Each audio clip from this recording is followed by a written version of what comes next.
We all are talking about inclusiveness, and yet we see that the sources of income generation and distribution is not even in this country.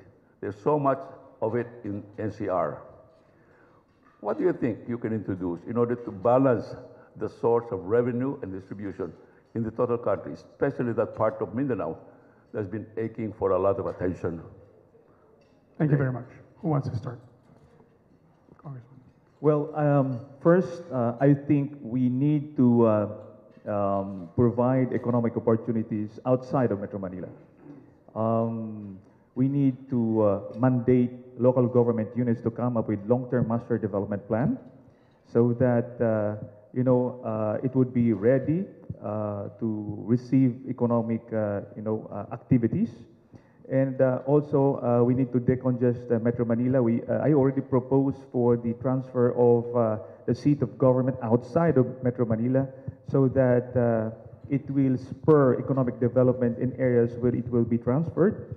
And also, we need to increase the pie of internal revenue allotment and increase the slice.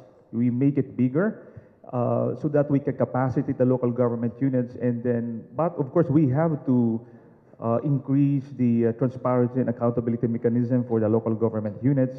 And we need to utilize idle lands in the provinces, especially for agriculture. Ms. Guto. White-collar jobs are mostly NCR. I was imagining that we'd have sub-companies, major companies, of course, are NCR-based, Manila, but if we could also have our own sub-units, outlets in the islands, in Mindanao especially, expand them to have branches outside of NCR. And of course, almost 10 river basins are based, the biggest river basins are in Mindanao. And we'd like for the water supplies from Mindanao, from the islands to be also tapped into. We know we have a water crisis, but we're not yet tapping into major water suppliers from the provinces. So a lot of resources are in the provinces, especially in the island of Mindanao, but we're not creating the logistical environment. The transport sector, it's more expensive, Coco, to actually travel to Manila than to Sabah because it's by boat. So you can actually visit fellow Malaysia rather than Manila. Mas malapit. Mr. Diokno. Our farming and fisherfolk communities are among the poorest of the poor in our country. We have to find ways to empower them. We have to make sure that we modernize, for example, the farming industry, as well as in terms of local government, accelerate the decentralization and devolution to the local government. So much power that's really still centered in the national government, which is based here in Manila. I am not in favor of federalism, but I am in favor of giving more power to our local governments, giving them the resources, the skills, the know-how to really work with the people on the ground. That's probably a very important part of our agenda. Attorney Hilbay. Well, I think to some extent that's already been remedied by the fact that the people voted for a Mindanaoan president.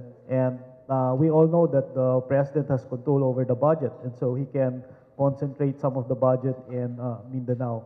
But I think if you want to institutionalize that kind of support to disadvantaged local governments, then we can have some kind of an affirmative action program at the public level and the private level. At the public level, for example, you can have some kind of a weighing mechanism in which disadvantaged local governments are given special credits or special points such that parts of the budget will be given to them.